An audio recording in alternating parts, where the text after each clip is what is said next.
Desde la antigüedad, algunos filósofos y matemáticos intentaron explicar el movimiento de las estrellas tal como nosotros lo vemos aquí desde la Tierra. Tras el paso de los años, diseñaron dos modelos que ayudaban a explicar sus teorías. La primera que encontramos es el sistema geocéntrico, creado por los filósofos griegos como Platón y defendido por Aristóteles. Este sistema explica que la Tierra es el centro de nuestro universo y alrededor de él orbitan diferentes planetas, como Mercurio y Venus, inclusive hasta el Sol, que se encontraba a la mitad del sistema, y tras él le seguían los demás planetas. Al paso de los años, Galilei diseñó otro método para tratar de explicar el movimiento de las estrellas que refutaba la idea anterior de los antiguos pensadores. Esta trataba, con ayuda de los trabajos de Copérnico, que el Sol era el centro de nuestro universo y alrededor de él orbitaban los demás planetas. Aquí podemos encontrar a la Tierra.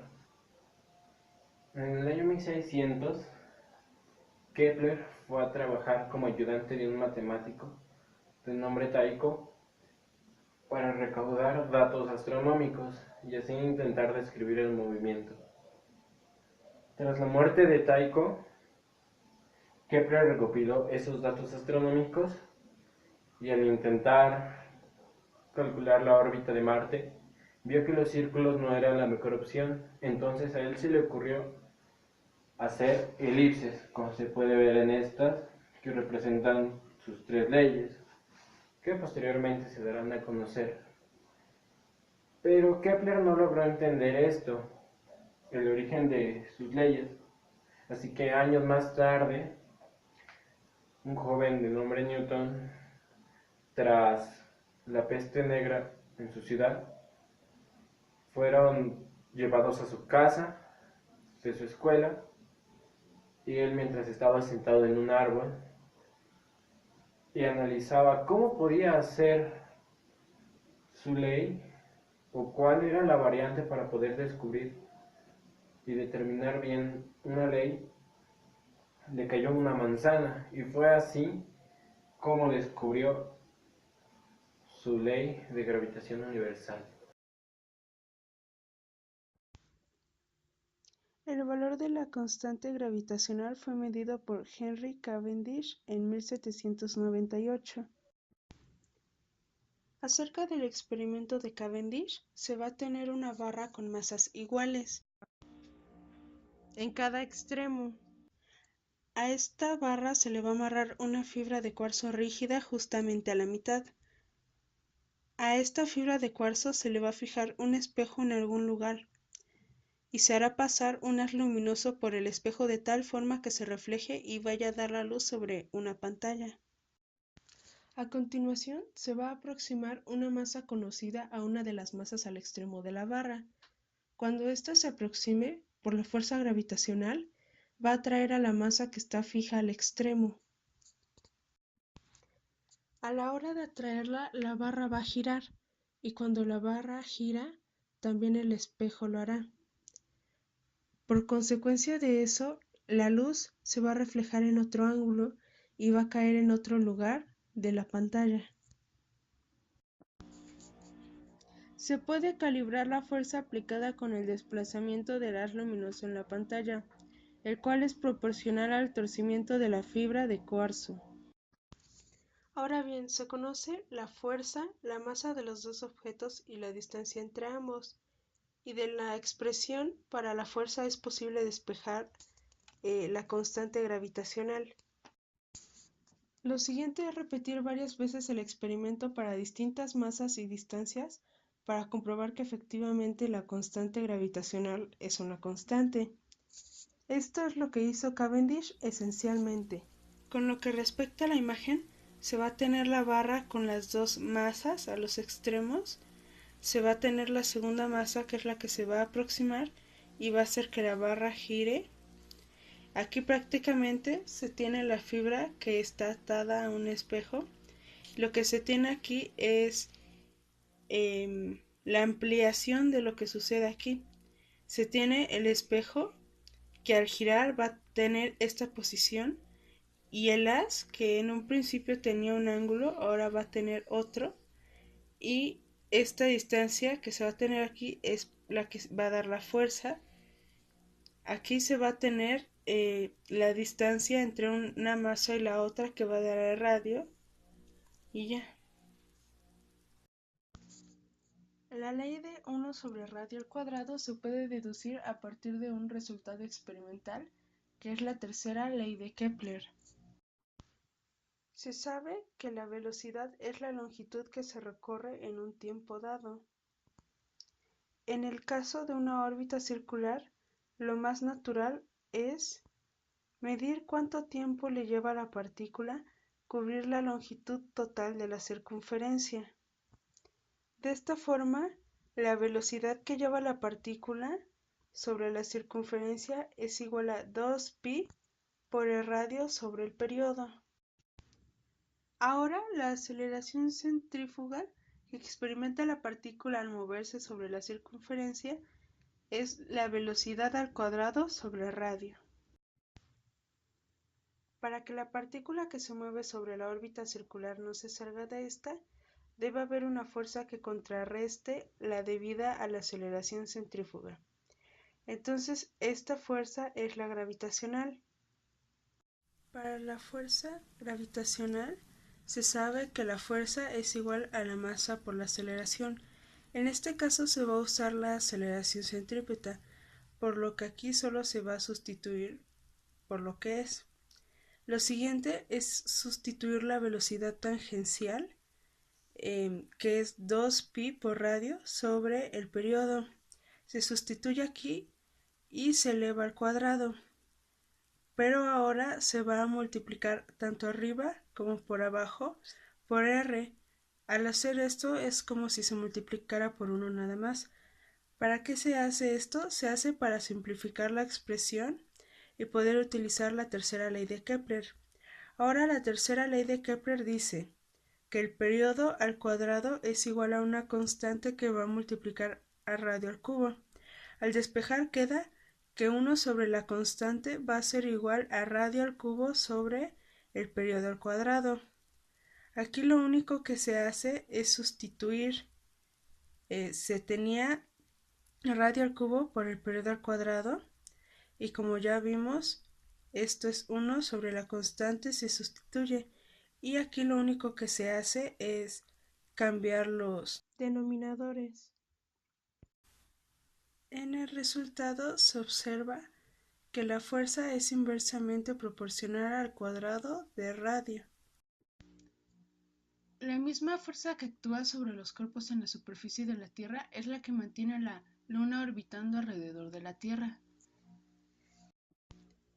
Para comprobar lo anteriormente dicho, se encuentra la velocidad para posteriormente obtener la aceleración centrífuga y de allí deducir cuál es la aceleración centrípeta producida por la atracción de la Tierra sobre la Luna.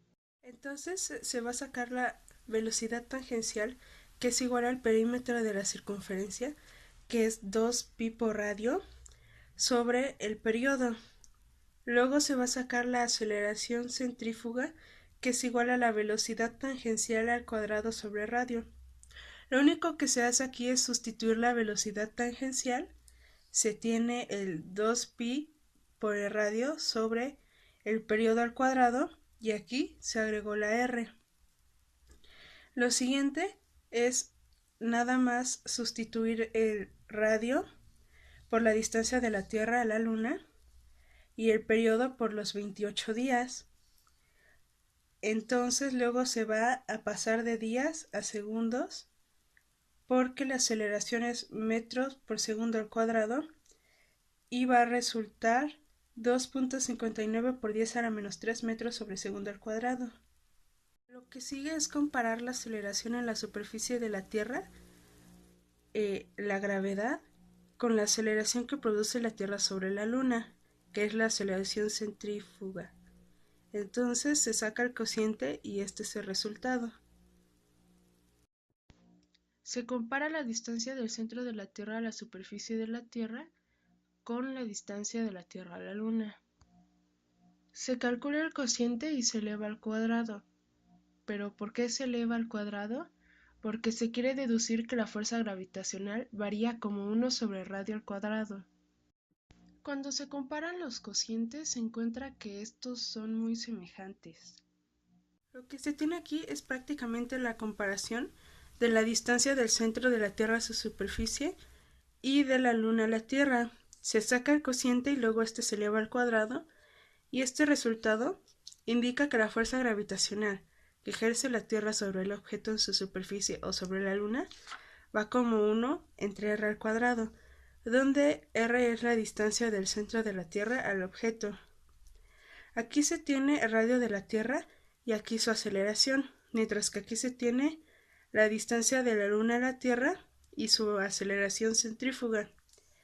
Entonces, como van cruzados, la aceleración es inversa y por lo tanto, como fuerza es igual a masa por aceleración, la fuerza varía inversamente proporcional al cuadrado de la distancia. La fuerza de la gravedad sobre un objeto depende no solo de la distancia, sino también de la masa del objeto. Es directamente proporcional a su masa. Por otra parte, la tercera ley de Newton indica que cuando la Tierra ejerce su fuerza gravitacional sobre cualquier objeto, dicho objeto ejerce una fuerza igual y opuesta hacia la Tierra.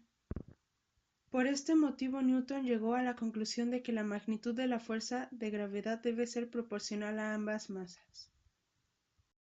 Newton concluyó que la fuerza gravitacional que actuaba entre el Sol y cada uno de los planetas para mantenerlos en su órbita también disminuía como el cuadrado inverso de su distancia desde el Sol.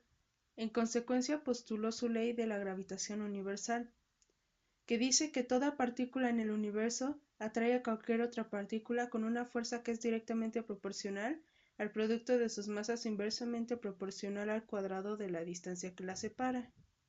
La ley de gravitación universal pone de manifiesto una de las 4 fuerzas fundamentales de la naturaleza.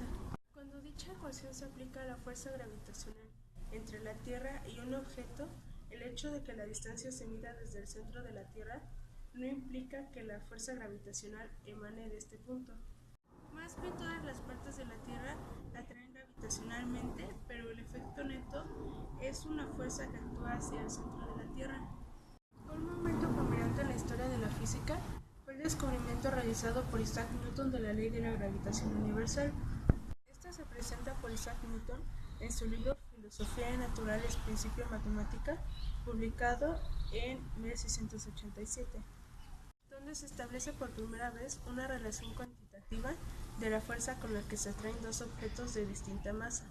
Al someter a una sola ley matemática los fenómenos físicos más importantes del universo observable, Newton demostró que la física terrestre y la celeste son una misma cosa. Si la gravedad actúa en lo alto de los árboles, entonces tal vez actúe en todo el camino hacia la Luna. Con esta idea de que la gravedad de la Tierra es la que mantiene a la Luna en su órbita, Newton desarrolló su teoría de la gravitación universal. La ley de la gravitación universal es una ley de la física clásica que describe la interacción gravitacional entre distintos cuerpos con masa. Newton dedujo que la fuerza con la que se atraen dos cuerpos de diferente masa depende del producto de sus masas y es inversamente proporcional al cuadrado de las distancias que los separan. Se observa que dicha fuerza actúa como si toda la masa de cada uno de los cuerpos estuviese únicamente concentrada en su centro. La Tierra y los planetas siguen órbitas aproximadamente circulares alrededor del Sol. La fuerza hacia el centro que mantiene el movimiento planetario es tan solo un ejemplo de la fuerza universal llamada gravitación, la cual actúa sobre todas las masas del universo. El concepto de gravitación lograba revelar el significado de las 3 leyes de Kepler sobre el movimiento planetario, resolver el problema del origen de las mareas y dar cuenta de la observación de Galileo Galilei de que el movimiento de un objeto en caída libre es independiente de su peso. Aristóteles, Platón y Ptolomeo, así como los astrónomos cristianos que vinieron antes de Kepler, incluyendo a Galileo y Copérnico, creían que los planetas se movían en órbitas circulares, porque ellos pensaban que el círculo era una figura geométrica perfecta.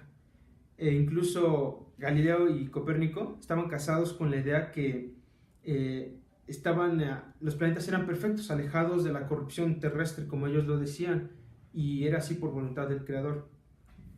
Entonces, cuando Kepler quiso calcular la órbita marciana, se dio cuenta de que los planetas no son figuras celestes perfectas, como decían, y que eran imperfectos iguales que la Tierra, y se movían en órbitas no circulares, pero sino elípticas. Esto lo desilusionó mucho a Kepler y fue obligado a abandonar sus ideas de la geometría divina. No mucho después formuló 3 leyes que ahora conocemos como las 3 leyes de Kepler, y la primera establece que todos los planetas se mueven en órbitas elípticas alrededor del Sol. Como aquí podemos ver, tenemos nuestra elipse, esta es la órbita de este planeta y el Sol es uno de los focos. Kepler también observó que mientras más cerca esté nuestro planeta del Sol, más rápido se va a mover y viceversa. Si está más lejos, se va a mover más lento. Esto nos lleva a nuestra segunda ley. La segunda ley establece que todos los planetas cubren áreas iguales en tiempos iguales. Esto quiere decir que, aunque cubran distancias diferentes en el mismo tiempo, el área con relación al foco, o sea, al Sol, siempre va a ser la misma. La distancia que cubrió en A y B, C y D, E y F, las hizo en tiempos iguales, pero cubrió distancias diferentes. Pero si trazamos líneas que la conecten con el foco, o sea, el Sol, nos van a quedar áreas iguales en todos estos. La tercera ley establece que el cuadrado del periodo del planeta es igual a la distancia que tiene del Sol al cubo, donde aquí P es nuestro periodo en años, A la distancia del Sol que tiene el planeta en unidades astronómicas. Una unidad astronómica es la distancia entre la Tierra y el Sol promedio. Por ejemplo, Júpiter se encuentra a 5 unidades astronómicas del Sol. Si elevamos 5 al cubo, nos quedamos con 125. El número al cuadrado que más se aproxima a 125 es 11, y ese es precisamente, aproximadamente, el número de años que tarda Júpiter en dar una revolución completa alrededor del Sol. Y si vemos la relación en esta gráfica con estas dos variables, por ejemplo, en nuestro eje X tenemos el periodo en años y en nuestro eje Y tenemos la distancia del Sol en unidades astronómicas. Como podemos ver, la Tierra se encuentra a una unidad astronómica del Sol y en un periodo de un año.